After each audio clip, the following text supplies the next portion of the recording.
The last time we left this lesson, we left Joseph in Egypt. And the way Joseph got there was not a way that we would want to get anywhere. He was kidnapped by his brothers who hated and envied him, and he was sold by his brothers into slavery. Slave traders took Joseph to the most powerful nation in that area at the time, Egypt. And now Joseph, at the age of 17, finds himself a slave in Egypt, away from his family and away from his friends and away from his beloved parents. But none of us would not want to go there that way, but God had a purpose in bringing Joseph to Egypt. It had to do with God preserving the nation of Israel so that there would be a continuous lineage of Jesus that would go forward, so that the Savior of the world may be brought into the world during the time that God had chosen. That's why Joseph was brought to Egypt. It is the providence of God at work, God looking ahead and providing for Joseph and for his people so that his purpose might be carried forth. And in spite of man's evil that was sought that they did, God still works his plan. And so now we have Joseph, the mistreated son, although beloved by his father, mistreated by his brothers. Now Joseph a slave, but when Joseph now is in Egypt, he is a godly slave, but he will become a prisoner. And he will become a mistreated prisoner, although blessed by God. We will get that far tonight, but before we do, we have to ask why Genesis 38 is in the Bible. Because right in the middle of this account of Joseph, we run into Genesis 38. And it almost seems like, what is it doing here? Why did God place Genesis 38 here? Well, the reason why God places it there is because it had to do with the continuation of the genealogy of Jesus. And it would be through the son of Judah, one of the twins that would be born to him by his daughter-in-law, Tamar, through whom the lineage of Christ would continue. So while those 13 years of Joseph are passing by in Egypt, and he is suffering as a slave, although he prospers in the beginning, and he suffers as a prisoner, although he prospers in the beginning of that. While Joseph is going through these trials in Egypt, then Judah is having his own situation in Canaan. And it's through those relationships that the Lord will bring Jesus into the world. In Genesis 38 and verse 6, now Judah took a wife for his firstborn, and her name was Tamar. But Judah's firstborn, was evil in the sight of the Lord, and so the Lord took his life. And so Judah's firstborn dies, and then he lets his secondborn Onan go into Tamar, and Onan does not want to do the will of God toward Tamar by providing a son to her. And so the Lord strikes Onan, and Judah has two dead sons. In verse 11, and Tamar has no child. In verse 11, then Judah said to his daughter-in-law Tamar, remain a widow in your father's house until my son Shelah grows up, for he thought, I am afraid that he too may die like his brothers. And so Tamar went and lived in her father's house. So just wait, and when my son is old enough, then I will let him come into you and raise up a son to the first son, that was Verse 14, what happens is Tamar gets upset because Judah does not give his son to her, and he's grown. So she decides to play the harlot and disguise herself by veiling herself, and Judah is the one who comes into her and has relations with her, and from that relationship comes the twins, one of whom is Perez, who is in the line of our Lord Jesus. Verse 14, so she removed her widow's garments and covered herself with a veil and wrapped herself and sat in the gateway of Enam, which is on the road to Timnah, for she saw that Shelah had grown up and she had not been given to him as a wife. Verse 15, when Judah saw her, he thought she was a harlot, for she had covered her face. Evidently that was the guise of harlots. He goes into her. He says, what will you give to me? I'll give you a goat. I guess that was Lot. She says, well, until you go get that goat, what are you going to give me? And she says, let me have your staff, your cord, and your seal. Those things used to show ownership of things, very important. And Judah is so drawn to her that, yeah, you can have those. And when you get the goat, you give them back. And so he goes into her and he gives her those things, and they have relations, and she becomes pregnant by Judah, and then he's told about the pregnancy of his widowed daughter-in-law, and he says, well, bring her out and burn her. Bring her out and burn her. Verse 24, now it was about 3 months later that Judah was informed, your daughter-in-law Tamar has played the harlot, and behold, she is also with child by harlotry. And then Judah said, bring her out and let her be burned. Only thing to do. Verse 26, it's Tamar who shows the man to whom these things belong, that's who's the father of my child. And she shows Judah's cord and seal and staff, and Judah's response in verse 26. Judah recognized them and said, she is more righteous than I am, inasmuch as I did not give her to my son Shelah. And he did not have relations with her again. But in verse 28, moreover, this is why Genesis 38 is in the Bible, verse 28. Moreover, it took place while she was giving birth that one put out a hand, and the midwife took and tied a scarlet thread on his hand, saying, this one came out first. And then verse 29, but it came about as he drew back his hand, that behold, his brother came out, and then she said, what a breach you have made for yourself, and so he was named Perez. That's why that chapter is in the Bible.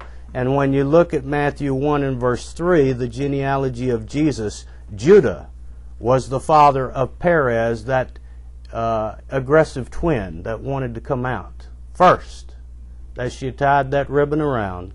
And then Perez was the father of, Perez and Zerah were the twins.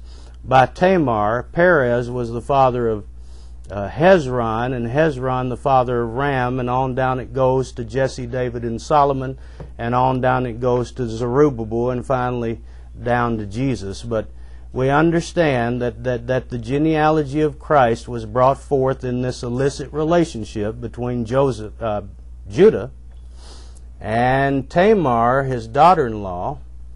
But the Lord uses that, not approving of it, but bringing forth the Messiah through that. But it would be Joseph. It would be Joseph that would bring Judah and the rest of the family, including Perez, to Egypt so that they might survive the famine and so that the genealogy might continue. So now, back to Joseph. For 13 years, Joseph is going to be first a slave and then a prisoner in Egypt. Joseph could have pitied himself. He could have blamed God for his plight or chosen to lead a sinful life to indulge himself, but he didn't do any of that. Instead, he kept trusting and serving God, and he became the best slave and prisoner that he could be. Now that's a lesson in and of itself, because the things that happened to Joseph were not because he was unrighteous, but because he in fact was righteous. But he was sold to a man named Potiphar, a military leader. He prospered in Potiphar's house, and Potiphar trusted him with all of his possessions. We read in Genesis 39 and verse 1, "Now Joseph had been taken down to Egypt, and Potiphar, an Egyptian officer of Pharaoh, the captain of the bodyguard, bought him from the Ishmaelites who had taken him down there. And now his master saw that the Lord was with him, and how the Lord caused all that he did to prosper in his hand." And then in verse 4, "So Joseph found favor in his sight and became his personal servant. And he made him overseer over his household, and all that he owned he put in his charge. And it came about that from the time he made him overseer in his house and over all that he owned, the Lord blessed the Egyptian's house on account of Joseph. Thus the Lord's blessing was upon all that he owned in the house and in the field." Joseph, blessed by God because he put his trust in God. But when people start serving God, then other people start looking around to try to trip them up. That has always been the case. It will always continue to be the case. Although given opportunity to sin, Joseph refuses to commit fornication with Potiphar's wife, and he recognized that sin is primarily against God. It's a violation of God's law. It doesn't matter if we can get away with it or not. We need to get away from it. Lesson for us to be mindful of this, that pleasing God, fleeing from sin is what we need to be about. What happens is, as we're familiar with, Genesis 39 and verse 7, "It came about after these events that his master's wife looked with desire at Joseph, and she said, 'Lie with me.' But he refused and said to his master's wife, 'Behold, with me here my master does not concern himself with anything in the house, and he has put all that he owns in my charge. There is no one greater in this house than I, and he has withheld nothing from me except you, because you are his wife. How then could I do this great evil and sin against God?'" Shows the godliness of Joseph, looking to God. You would keep anybody from finding it out, possibly, but God will know about it. How can I commit this great sin that is against my God? And so he refuses. And as she spoke to Joseph day after day, she does not give up. He did not listen to her to lie beside her or be with her. But in verse 11, "It happened one day that he went into the house to do his work, and none of the men of the household was there inside. And she caught him by his garment, saying, 'Lie with me.' And he left his garment in her hand and fled and went outside." And what happens is, of course, he flees, but she tells a lie about Joseph. And in verse 17, we read what she says to her husband. Verse 17. "Then she spoke to him with these words, 'The Hebrew slave whom you brought to us came in to me to make sport of me. And as I raised my voice and screamed, he left his garment beside me and fled outside.'" And she goes on, "And so Joseph's master took him, put him into jail, the place where the king's prisoners were confined, and he was there in the jail." Potiphar taking the side of his wife, even though she told a lie. But you see the horror that lies do. Lies can cause people to go to prison. Lies can cause marriages to be broken. Lies can cause churches to be destroyed. Lies can cause financial misery in regard to people's lives. Most of all, lies will separate us from God. But the fact is that this particular lie is the vehicle that is used to bring Joseph from the favored slave position to the position of prisoner. What had Joseph done? He had not done anything. But now he's a prisoner. Again, not blaming God for his trouble. Joseph trusts in the Lord, and the Lord blesses him even in prison. Joseph was given responsibilities above all the prisoners, as he was the one in charge of taking care of the prisoners. In Genesis 39 and verse 21, but the Lord was with Joseph and extended kindness to him and gave him favor in the sight of the chief jailer. The chief jailer committed to Joseph's charge all the prisoners who were in the jail, so that whatever was done there, he was responsible for it. In verse 23, the chief jailer did not supervise anything under Joseph's charge because the Lord was with him, and whatever he did, the Lord made to prosper. It was not that Joseph was after money or that he wanted to be famous. He simply trusted in the Lord and did his job, doing the best he could to do what was right, and the Lord blessed him, and the Lord put him in favor of the chief jailer.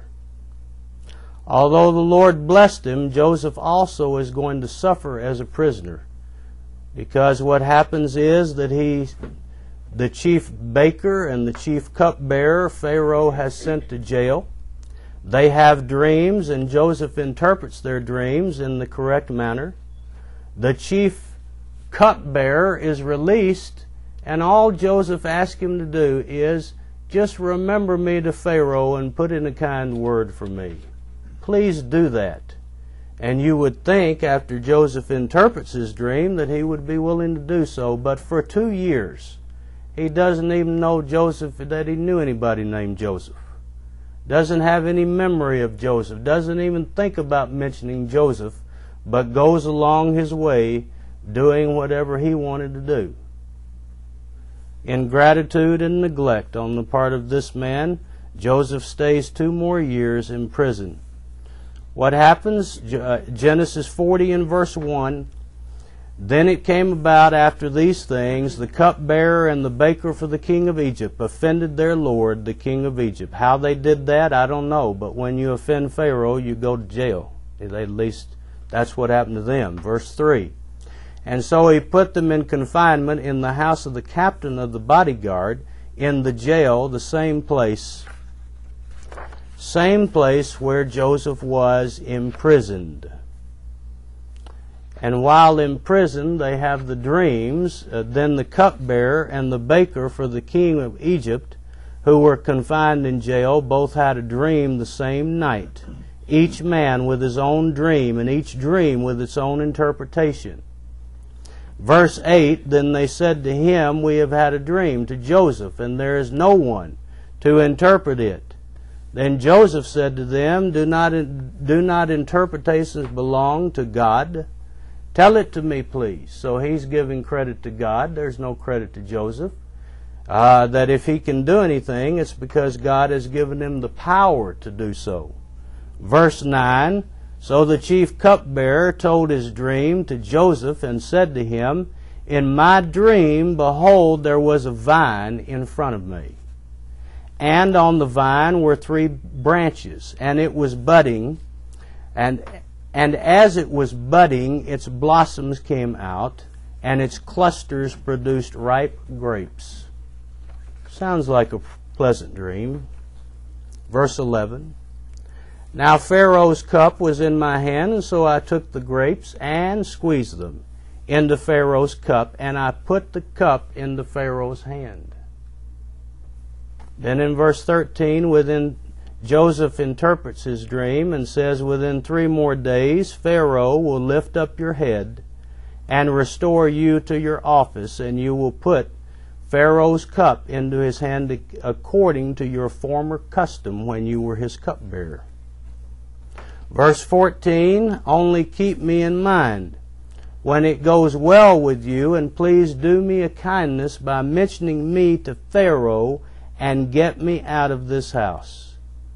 For I was in fact kidnapped from the land of the Hebrews, and even here I have done nothing that they should have put me into the dungeon. That's all he asked of him. Just do me a favor and mention me to Pharaoh. But when the chief baker saw that he had interpreted favorably, he said to Joseph, I also saw in my dream, and behold, there were 3 baskets of white bread on my head, and in the top basket there were some of all sorts of baked food for Pharaoh, and the birds were eating them out of the basket on my head. And then Joseph interprets his dream. This is his interpretation. The 3 baskets are 3 days. Within 3 more days, Pharaoh will lift up your head from you and will hang you on a tree, and the birds will eat your flesh off it. He removed the chief cupbearer back to his office, and he put the cup into Pharaoh's hand. But he hanged the chief baker, just as Joseph had interpreted to them. Yet the chief cupbearer did not remember Joseph. Did not remember Joseph, such a wonderful man, but forgot him. It just shows that sometimes kindness done is repaid by forgetting and neglecting what they had said, what Joseph had asked, and he's forgotten. So for 2 more years, Joseph will spend imprisonment until the time that Pharaoh has dreams. And we're going to stop there tonight, but until that time. And then the chief cupbearer is going to have a refreshed memory about a man named Joseph who had told him what his dreams were. God works in His own way, and we have no idea to understand. Sometimes when trials come, many times when we think things are the worst, the Lord is working the best. It's just a question is, are we going to spend our time serving the Lord, whether things are good as we think of them or whether things are not? Or are we going to find our own way and do whatever we would do? We're going to continue with this lesson, Lord willing, next week. We should be able to finish it. And we will try to make some applications to Providence in our own lives. Is God working today? And if so, what do we learn from God working in our own lives? If you're here tonight and subject to the Lord's invitation in any way, we're going to be concerned with that as we stand and sing. Maybe there's someone here who has never put on Christ in baptism. If that be the case, then why not do that? So that you might become a child of God by repenting and being baptized. And those of us who are Christians, let us look to the Lord, turn to Him, leave our sins, put our trust in His mercy, and go forward and seek to do what is right in His sight. If you're here tonight and subject to the Lord's invitation, we're going to encourage one another as we stand and sing. Let us stand. Oh, to Jesus I surrender all, to Him I freely give.